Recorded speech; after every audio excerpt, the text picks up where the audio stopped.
The first question is baptism versus belief. If a person believes in Jesus as Lord and Savior, but does not get baptized, what difference does it make as far as salvation and going to heaven? Okay. So, the first thing I'm going to do is I'm going to knock out the bifurcated end of that. I can't think of a big difference between being saved and going to heaven. All right? Now, there's some question as to when you get there and how long it takes and what the mechanics are. But if you're saved, you'll end up with Jesus. Right? So I'm going to say that it's that one question. Right?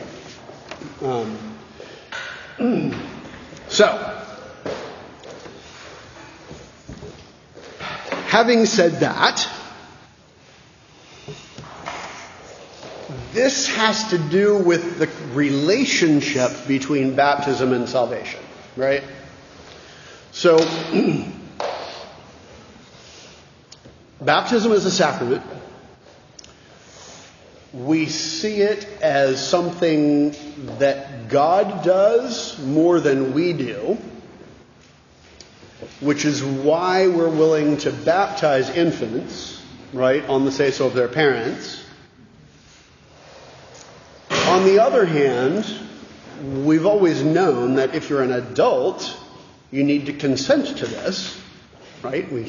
Well, that's not true. We haven't always known that. It's true, but we haven't always said that. There have been times in history when people just said, be baptized or die. But few and far between, actually.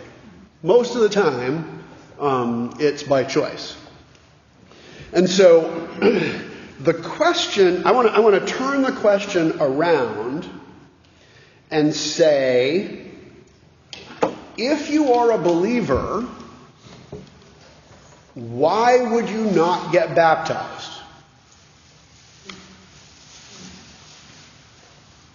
You see the question? So my point is that setting aside the whole question of baptizing children, right, before the age of consent, and we can talk about that again if you want, or we have talked about it, and we can talk about it again. But setting that aside, if you are an adult believer, then you should be baptized. If the church, as you know it, has not told you that, then the church is at fault, not you. Right? But if you know that and are a believer, then the only reason you wouldn't get baptized is you're hedging your bets. The only reason, now I'm going to list a couple, right? The only reasons I can think of are you're hedging your bets, one. Two, you have the wrong theology of salvation, right? So, for instance, the Emperor Constantine didn't get baptized until his deathbed. He was a believer, but he didn't get baptized because he had the idea, and he wasn't the only one, but he had the idea that baptism was a washing away of sin, and if you sinned after your baptism, you were hosed. Right. Hosed. In trouble. Sorry. I figured you would know the Canadian words, right?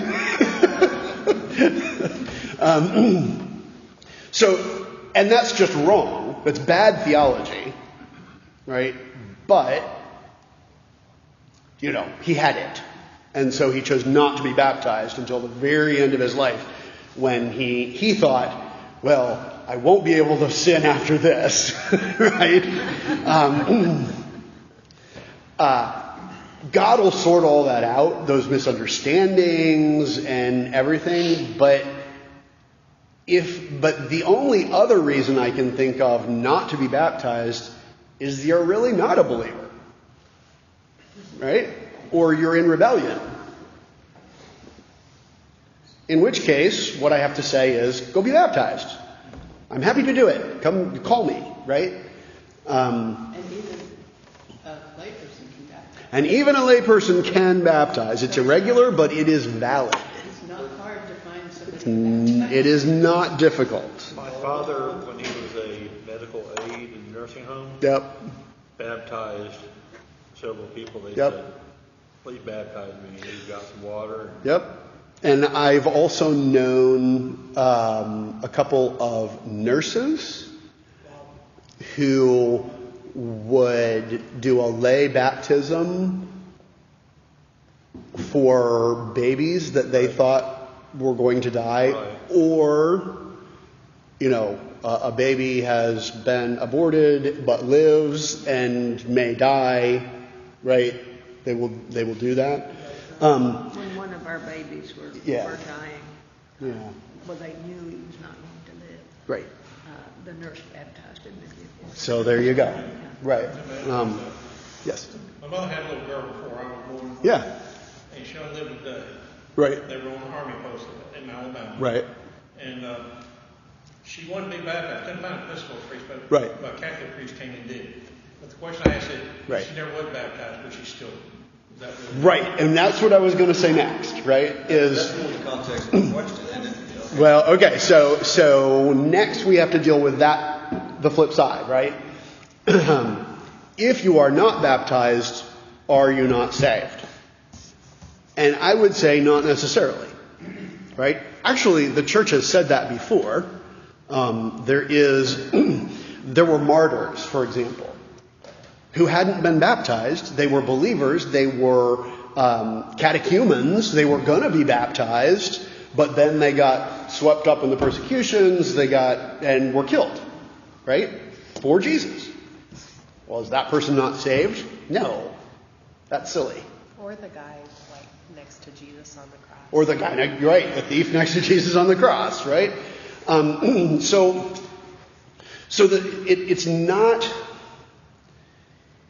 It's not that the baptism saves you. It's not a requirement. Well, this is the way I would say it. The baptism doesn't save you. Jesus saves you. Exactly. But if there are no extenuating circumstances, if you are following Jesus, you will get baptized. Well, I think the fact that Jesus chose to be baptized tells you everything you need to know. You're right. Well, there's that too. Right. It's a baby who hasn't been baptized up to an hour or a day. Right. It doesn't matter. Without seeing that baby, it doesn't need to be. I mean. Yes, it's with it. Yeah, it's not culpable for anything, right? And so, right.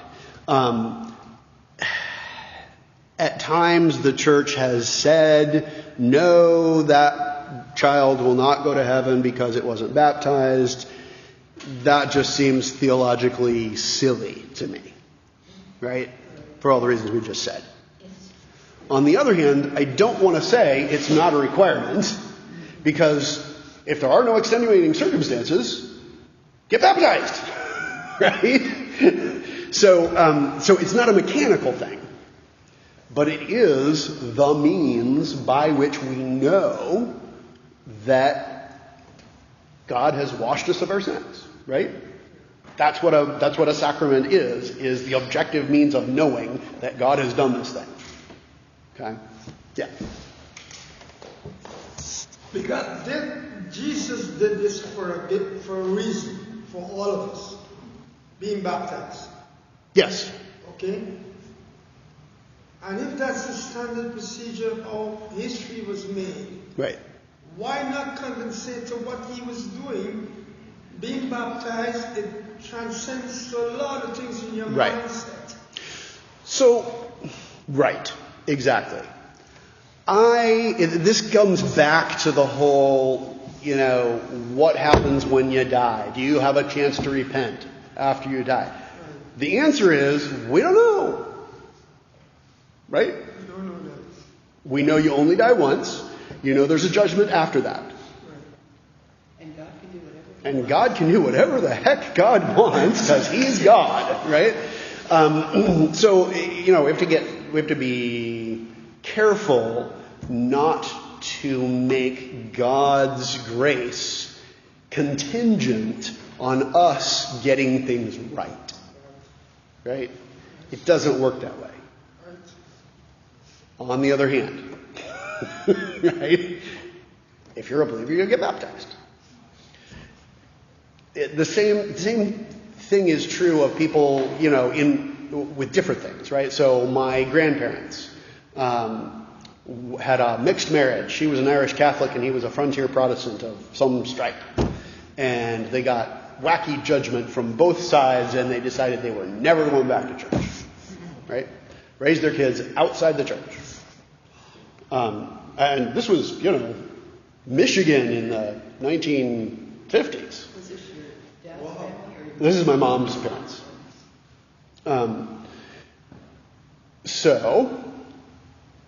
And that's kind of where they stayed, right? My Aunt Roberta, is a serious believer and got into hot water because on Grandma's deathbed, she asked her, "Are you good with Jesus?" Right? And everybody got mad at her, and a few of us who had our heads straight had to say, "Time out. She was doing that because she loves her mom. Back off." Yes. Right? Yes. But I don't know. I don't. I'd never heard a definitive answer to what happened there. And the point is, I don't really need one. God is going to do what God is going to do. God knows her heart. I don't. That's true.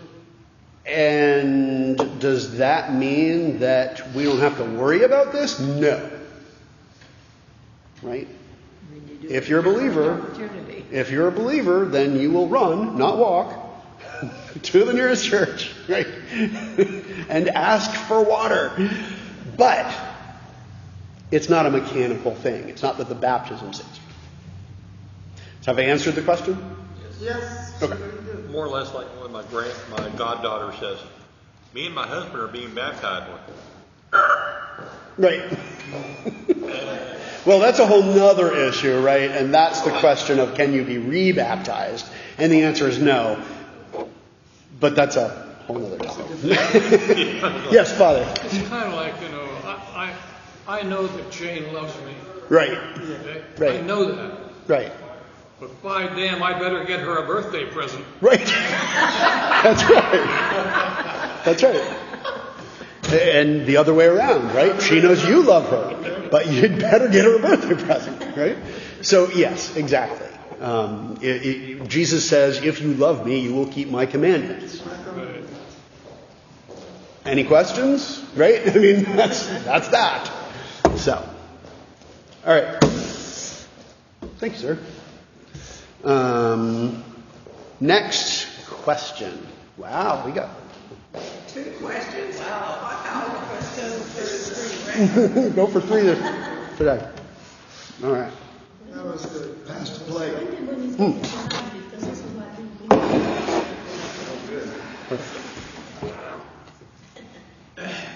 we Ooh, this is fun. Okay. The napkins, Father. Oh. Thank you. You're welcome. Okay. My question is, should it be proven that intelligent life does exist or has existed on other planets in space? How do you think that would affect scriptural accounts of either creation or world history? Especially since they do not mention anything about that possibility, though God would certainly know if he created intelligent life in space. First thing we should know, what is intelligence like? Well, that is actually a good question. Right? That's a great question, and it's harder to answer than some people think, right? Intelligence life. But there is sort of an agreed upon working answer to that, right? I don't know exactly what it is, but there is sort of a, it's based in information science, That's right? I know it. information science has rules about whether you can infer an intelligence. And this is where you get into intelligent design too, right? So if anybody ever tells you it's unscientific to believe that something created everything else, tell them that they're being unscientific, because information science tells us we have to believe that something, that doesn't tell us what or who, but something created what is. So, all right. But the question of intelligent life, in other words, sentient beings elsewhere in the universe. So, first of all, we don't know whether that's the case or not, right? They don't watch Star Trek. Oh yeah, it has been proven, hasn't it? I forgot about Star Trek. The universe is really big. The universe is huge, and if the current theories are to be believed, getting bigger, right? So, The church's position on thanks. beings. Right. As far as I know, the church has not, I mean, even the Roman church has not taken an official position on this. I think. I've never seen anything. I don't think so. I don't know how they would. So the best way I can answer this, without really having any data, right? The best way I can answer this is the Bible is the Bible. It's God's word to humanity. Right?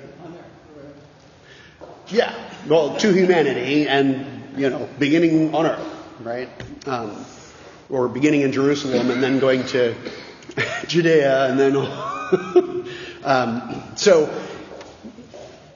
so it's not going to change much just because I find some other creature that we can actually interact with as if it were human. The question at the root of all of this is, what does it mean to be made in the image of God? Right? What does that mean? I don't think that it necessarily has anything to do with our bodies, because God doesn't have a body. Well, God didn't have a body when he made us, right? Or at least not a body like ours. You get into all kinds of philosophical wackiness when you start asking some of these questions, so that's why it's a little hard and you go on little bunny trails. But I think that being made in the image of God has to do with being able to choose rationally. Does that make sense? In other words, you're not just acting on instinct, right, like our pets do. And that's not to say they don't have personalities and all of that. And it's not necessarily to say that there won't be pets in heaven. I'm not going there right now. I may go there another time. But it is to say that what separates us from the other beasts, because we are a beast as well, right? What separates us from other beasts is that we are made in the image of God. And that seems to mean that we, like God, can initiate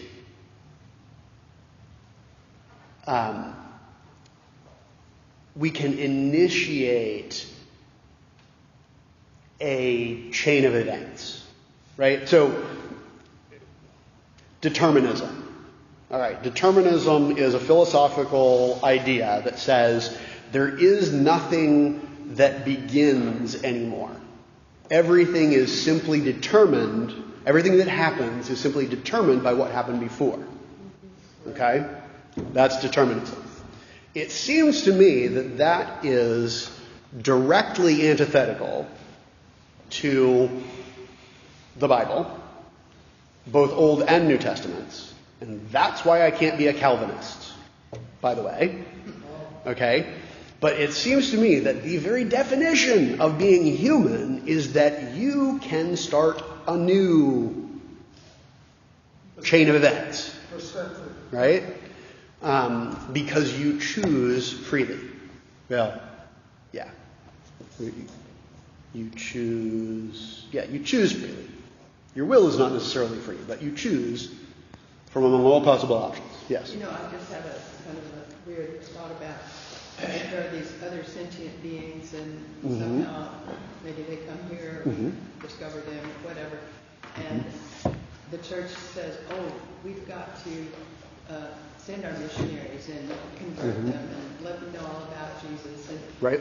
And the other, they've got some other religion and they're coming here trying to... Right. Right. So... right. But the same God. Well, that's the thing, right? Is if we believe that what God has told us is true, then it's true. Right? Now, we know already that he hasn't necessarily told us everything that happened. There could be a lot more. That had ever happened. We know that. It's a Terra-centric story. Right? But what I'm getting at is if there are actually other sentient beings who can choose rationally the way we do, I would have to ask the question, are they also made in the image of God? Yes, we always talk about the world, the earth. Right. What God did on earth is always that way. Right. But there is nothing, that's all we know. That's all we can talk about. So, I mean, obviously this is a hypothetical, but it's one a lot of people are asking these days, so that's fine. If there is, if there are multiple races of beings like that, God's creation. then, then we have to maybe expand our definition of who's created in the image of God. Right now, we know that man is the pinnacle of creation, right? He is the one, right? And I am using he as the indeterminate pronoun, ladies.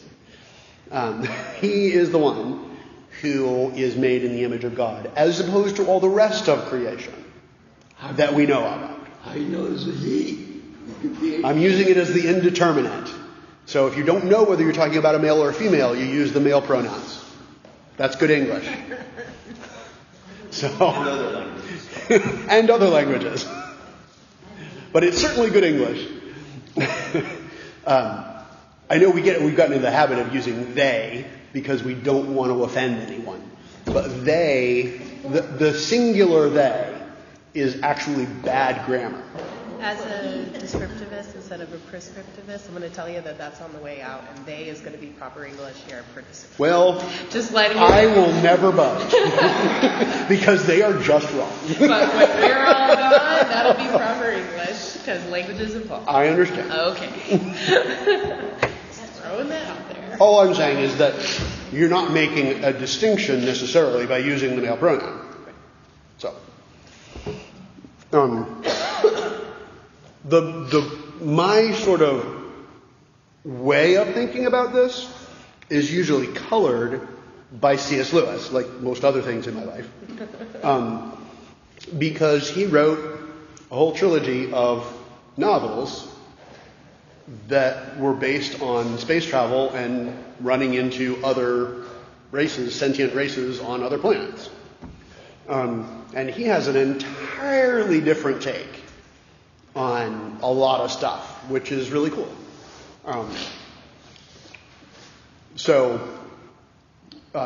In his world that he is creating, this is the silent planet, right? Thul Kandra, the silent planet.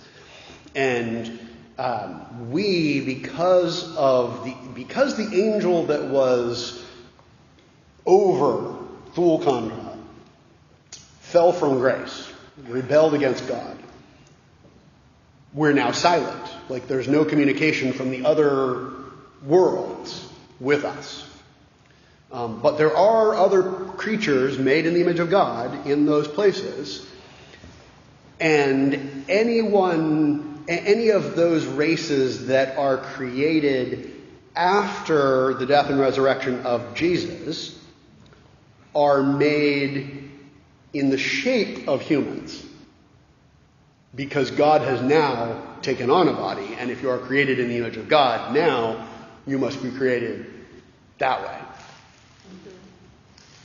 That's just an idea. It's not biblical. I'm not going to tell you that's the way it works. But it does give me kind of another way to think about that stuff, which is helpful. So, and read the books because they're good. Thank you, Liz. You could really get off on some tangents on sermons. Oh, yeah. Other beings, God's Yeah. coverage over. Well, and that's part of the reason why it's important that preachers are under a discipline of some sort, right? Not to get preached. Yeah, if you're just talking about whatever you want, then either everything is just going to get really boring because none of us have more than a few things to say, really, right? Or you're going to start getting wacky because you start making up stuff, right? You got to reinvent the wheel every week. So my discipline is I'm trying to see what God is saying through his word that we're reading today to all of us, right? That doesn't mean you have to hit it all, but it does mean that you're constrained. So it's like writing poetry with meter, right? One of my favorite quotes from Robert Frost. He was asked about free verse, right? Writing without any kind of meter or rhyme or anything. And he said, that's like trying to play tennis without a net.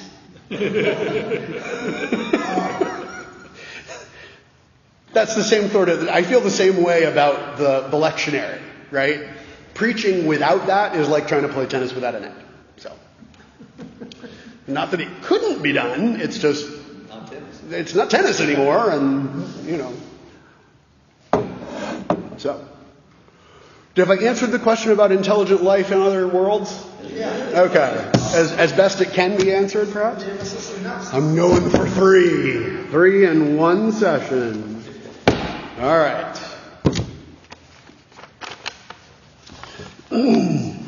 My question is, why do we make the sign of the cross so often?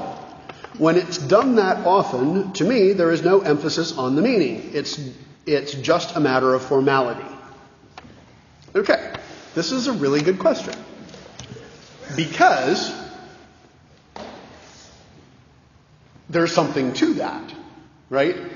If you just get in the habit of making the sign of the cross without thinking about it, then how useful is it devotionally anymore? Okay? That's one side of this, right? On the other side of this is if you don't have natural patterns in your prayer, both physically and mentally, right? And verbally, then it's going to be hard to really worship God because you're always going to be worried about what you're doing next. Does that make sense? Yeah. So the trick then is to use devotional aids in such a way that they actually aid devotion rather than become a law unto themselves. Right? And this is why I don't try and make a big deal about everyone making the sign of the cross at the right place. right? There are traditional places we make the sign of the cross. That's great. I usually do it. Y'all do it if it helps.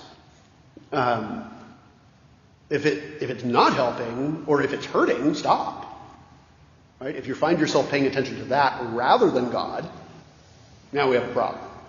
Right?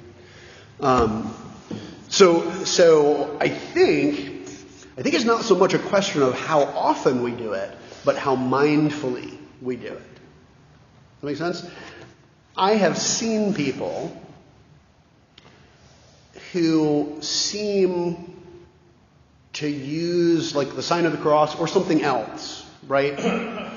In sort of a, what to me seems like a wacky way, right? They're just like always doing it, right? I'm like, whoa, wow, chill out, right? On the other hand, I know people who do that, who it's just their pattern, and so they fall into their pattern, but they really are attending to God. And as long as that's the case, I don't care. But you could be in the habit of only making the sign of the cross once in the whole service and still get to the point where it's simply rote and you're not really paying any attention to God when you do it. Right? So it's not a question of how many times. It's a question of whether it's working for you spiritually. Yeah. Father, go ahead. I think it was Ignatius, but I've lost in my memory the document or whatever. Yeah. But it's very, very early. Uh-huh.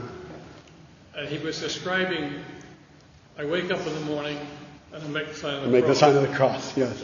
Which was probably this way. Uh-huh. Yeah. Probably right. I sit up on the bed and I make the sign of the cross. Right. I stand up and make the sign of the cross. I Right. put something on and make the sign of the cross. Yes. Yeah. And it went on and on and on and on. Yeah. Right. Oh, how do you get anything done? We don't do it so often after all. Right. We don't do it so often, actually. And there's there's a whole stream of that throughout sort of the Celtic tradition too, right? Of just the breastplate of St. Patrick would originally have been sort of a prayer of, I bind unto myself. I'm like putting on the armor of God, or that sort of thing. And so in that sense, that whole prayer is just preparing for it, right? But as long as it helps you to attend to God, then it helps. Yeah. You have to be a little careful when you say what this person was saying. Mm-hmm. You don't stop saying these words. Right. Because you did it last Sunday or yesterday or whatever. That's true too. So That's true what's too. the difference whether you say the words or you or both? Right. Yeah. So the problem is not that there's a pattern that could get to be rote. Go ahead, Lucy. You had something to say. Just what do you mean when you say it's working for you? How can you tell if you're no longer doing it? Right. Sometimes you can. What I mean by if it's working for you is it's doing what it's supposed to do by pointing you back to God. Okay? So I'm not talking about whether it's working as in you got God to do what you wanted. I'm saying the point of these actions is to point you back to God. If that is working, then great. Keep doing it. I think there are different levels of this. As Father points out, it's kind of just like liturgy. And so we say the same prayers every week, and that's perfectly good. And I wouldn't want to change it up every week. That would get in my way. It would not point me to God. It would point me back to the person who changed my liturgy, and now I can't use it, right? So, go ahead. We have to be careful, don't make it too symbolic. It has to come from the intuition of your heart. Right. To God. Right. It sort of depends on what you mean by symbolic, right? So in one sense, you need to make it as symbolic as it could be, right? Because it has to have meaning. On the other hand, if it becomes merely a symbol and nothing else, then, and it's not really it's not directing your mind where, it's like, have any of you done centering prayer? Where you have like a centering word or phrase, right? Some people use the Jesus prayer or something. But the idea is whenever you find your mind wandering, and you realize it's wandering, you don't beat yourself up internally, you just say your word. Or it's kind of like a mantra, but not a mantra because that has theological implications that we don't want, right? But it's that kind of an idea. It just brings you back. It recenters you. That's what these things are supposed to do. And if they don't, then they're not working. Phoenix? I make the sign of the cross for protection. Yeah. I think that's what it really should. Well, I don't want to say, but I think that should be part of when you make the sign of the cross. You know, like I have when you open my front door, there's one right. As you open my front door, and Right. there's a wall. Right. And for me, that is preventing evil spirits from coming in. You know. Right. That's just my theory. Right. But yeah, no, I agree with that. I think there have been a couple of different ways the sign of the cross has been used, right? One is the way Father was explaining, just as a reminder through the day.